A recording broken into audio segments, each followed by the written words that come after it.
también, verso 18, ponga cuidado a esto.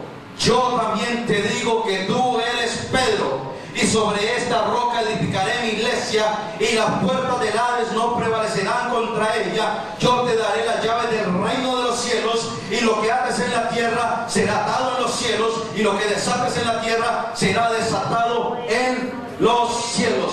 Eso significa que cuando tú entiendes tu llamado, tu identidad, y comienzas a caminar en el propósito, en el plan de Dios, déjame decirte que tú vas a tener revelación, tú vas a tener iluminación, tú vas a tener inmediatamente la revelación por parte del Espíritu Santo para entender qué camino debe seguir, qué decisión debe tomar, cómo caminar en el llamado, cómo caminar en la identidad, cómo caminar en ese propósito. Entonces Pedro le dijo: tú eres el Hijo de Dios viviente. Jesús antes hizo una pregunta: ¿quién dice la gente que soy yo? Uno dice que tú eres Elías, otro dice que eres Juan el Bautista, y Jesús le responde le pregunta ahora a sus discípulos. ¿A quiénes? A los discípulos. A sus discípulos. ¿Quién dice ustedes que soy yo? Y Pedro, en ese tiempo todavía ahí se llamaba Simón, y le dijo: Simón, hijo de Jonás, tú eres el Hijo de Dios viviente. Y Jesús le dijo: bienaventurado eres, Simón, hijo de Jonás, porque no te lo reveló carne ni sangre, sino mi Padre que está ¿en dónde? En los cielos. Y verso 18 dice: y yo te digo a ti que tú eres Pedro. Le dio identidad, le colocó una identidad, le colocó un nombre. Y no solamente que le dio identidad, no solamente le dio nombre, sino que si usted lee más adelante, ¿qué dice la palabra? Pedro, sobre ti edificaré mi iglesia, y las puertas del Hades, las puertas del infierno, las puertas de los brujos, de los hechiceros, de los satanistas, no van a prevalecer en contra tuya, porque yo te doy las llaves del reino de los cielos, para que todo lo que tú haces aquí en la tierra sea atado en el cielo. Lo revistió de poder, lo revistió de autoridad, lo revistió de unción, lo revistió de revelación, del conocimiento de Dios, para establecer el reino de Dios en esta tierra y expandirlo. Ese amén, si lo pensó, estuvo bien, pero si lo cree, va a decir amén. Con energía, con el espíritu, con el poder del Espíritu de Dios que está dentro de ti. Hay que avivar el fuego de Dios que está dentro de nosotros. Amén. ¿Estás entendiendo para qué fuiste llamado? Amén. Tú fuiste llamado para cumplir un propósito específico en esta tierra. Y no solamente en esta tierra, sino dentro del cuerpo de Cristo.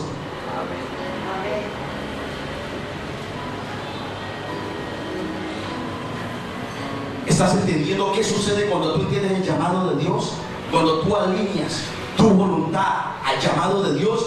Cuando tú le dices al Señor: Señor, pasa por encima de mis emociones, pasa por encima de mi voluntad. No se haga mi voluntad sino la tuya, por encima de la mía. Como dijo Jesús: Padre, si es posible, pasa de mí esta copa, pero no se haga mi voluntad sino la tuya. Eso es lo que tú y yo le tenemos que decir al diario al Señor: Padre, en el nombre de Jesús, yo siento esto, estos son mis planes, estos son mis proyectos, estos son mis sueños, estos son mis anhelos, pero no se haga conforme a mis emociones, no se haga conforme a mi voluntad, sino que pasa por encima de mi voluntad la tuya. Gracias por ese amén.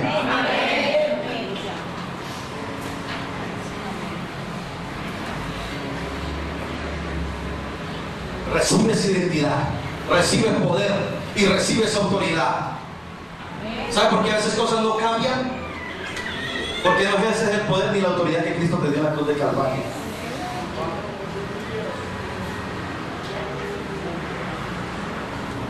Dice la palabra de Dios que mi pueblo pereció porque le faltó conocimiento de Él, conocimiento de su voluntad, conocimiento de su propósito. Si tú hoy entiendes el llamado, la convocatoria que Dios ha hecho a tu vida y para qué estás sentado el día de hoy, y comienzas a caminar bajo esa identidad que Cristo te dio en la cruz del Calvario, déjame decirte que te conviertes en un arma poderosa en Dios. El reino de las tinieblas va a temblar. ¿Sabes por qué te digo esto? Porque el diablo no le va a tener miedo a un cristiano que se siente en una banca con una Biblia debajo del brazo por la hora 8 días. Eso no le da miedo a los diablos. No representa peligro para el diablo. A Satanás y a los demonios los hace temblar, los mueve y se van a sujetar y van a huir de un creyente que ha entendido el llamado, la identidad y el propósito de Dios, que sepa, que entiende, que tiene poder y que tiene autoridad sobre él. A eso el enemigo le tiene miedo. Cuando el enemigo sabe que tú sabes que tú tienes poder y tienes autoridad, y mucho más, que lo sabes usar. La iglesia tiene que entender eso, que tú tienes un llamado, y en esa identidad Dios te dio poder y autoridad como se la dio a Pedro. Amén. Todos tenemos el mismo Espíritu de Dios. Todos tenemos el mismo poder, tenemos la misma autoridad. Por eso las cosas tienen que cambiar. Amén. Y otro pasaje donde está claro, ya lo leí ahorita, pero donde está bien clave y bien claro para que usted entienda, aló, cuál es su identidad en Cristo, cuál es su cédula de ciudadanía. Dice Primera de Pedro capítulo 2 verso 9. Primera de Pedro 2:9 dice: pero vosotros sois linaje escogido, real sacerdocio, nación santa, pueblo adquirido para posesión de Dios, a fin que anunciéis las virtudes de aquel que os llamó de las tinieblas a su luz admirable. Pues vosotros en otro tiempo no erais pueblo, pero ahora sois pueblo de Dios. ¿Aló? Yo creo que si te dieran, yo le daría un aplauso por la identidad que Dios tiene.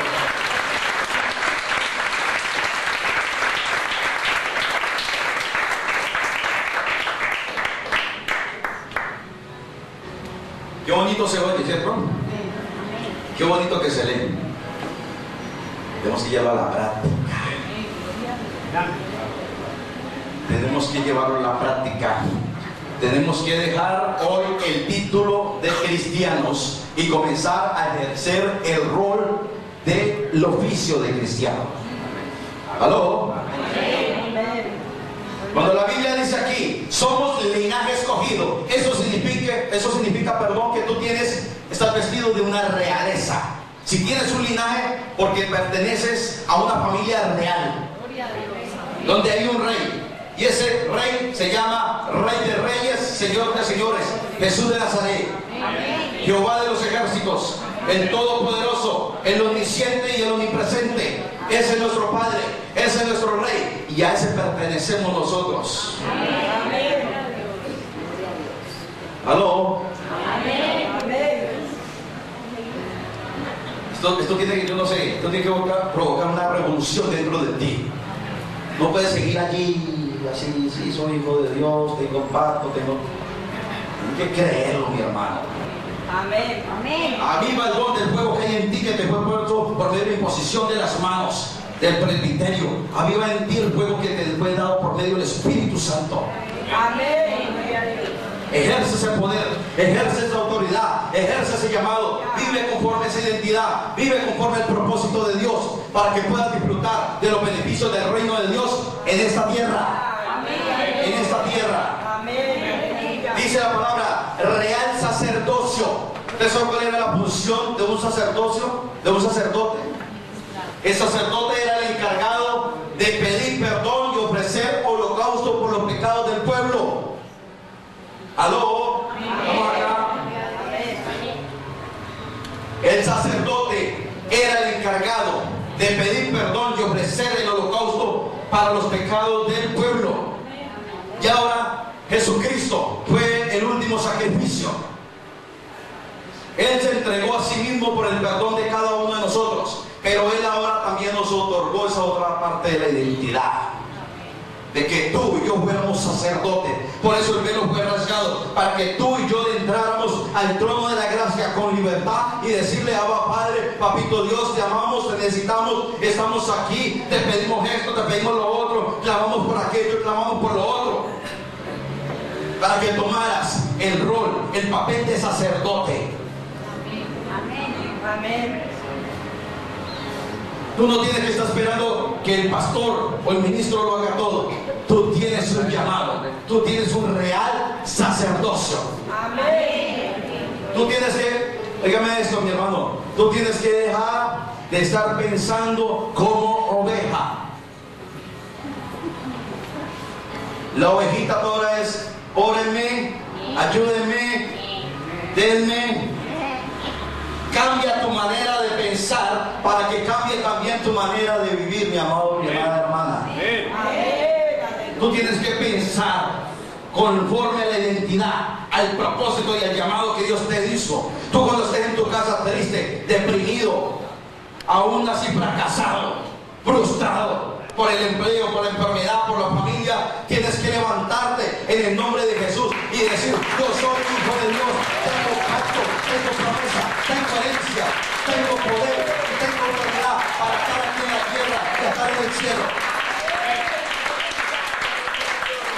Hoy está en un momento de crisis, de persecución, de tristeza, de agonía. Levántate con el poder del Espíritu Santo para que ates esas fuerzas del enemigo. Ya sea la enfermedad, ya sea la escasez, tú tienes el poder y la autoridad para decir en el nombre de Jesús: dinero, te hablo a ti, te llamo del norte, te llamo del sur, te llamo del este, del oeste y de los confines de la tierra. Dinero, te hablo y te ordeno: vengan a mis manos, vengan a mis bolsillos, los quiero en mi cuenta bancaria. Personas vendrán y sembrarán en mí, pero tienes que creerlo con fe y usar ese poder y esa autoridad. Decir: la enfermedad no te acepto, porque por la llaga de Cristo sano soy.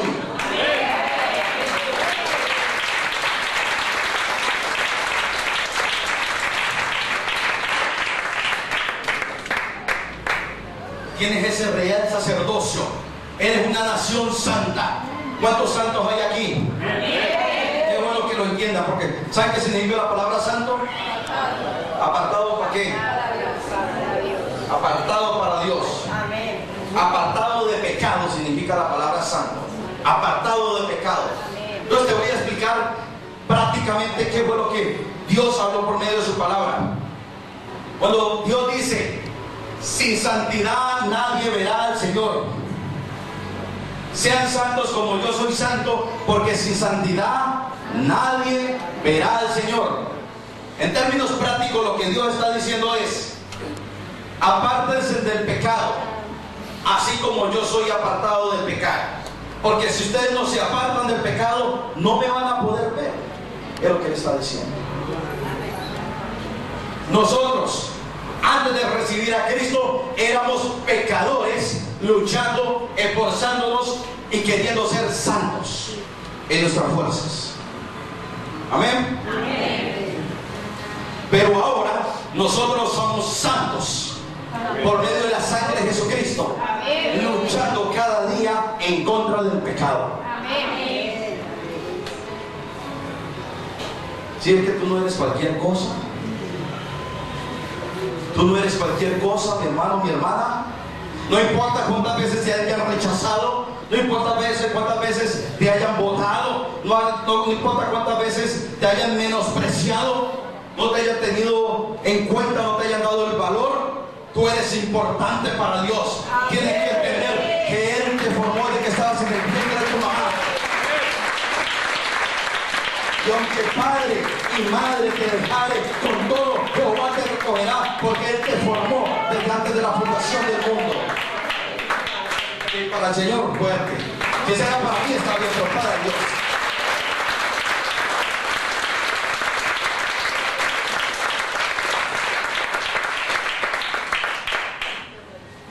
Voy a explicar el punto número 3.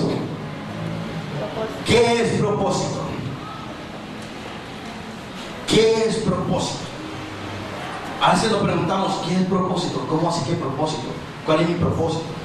¿Qué significa realmente esto? Propósito es la intención original para la cual Dios creó algo. Para los que están anotando, vuelvo y repito: es la intención original para la cual Dios creó algo.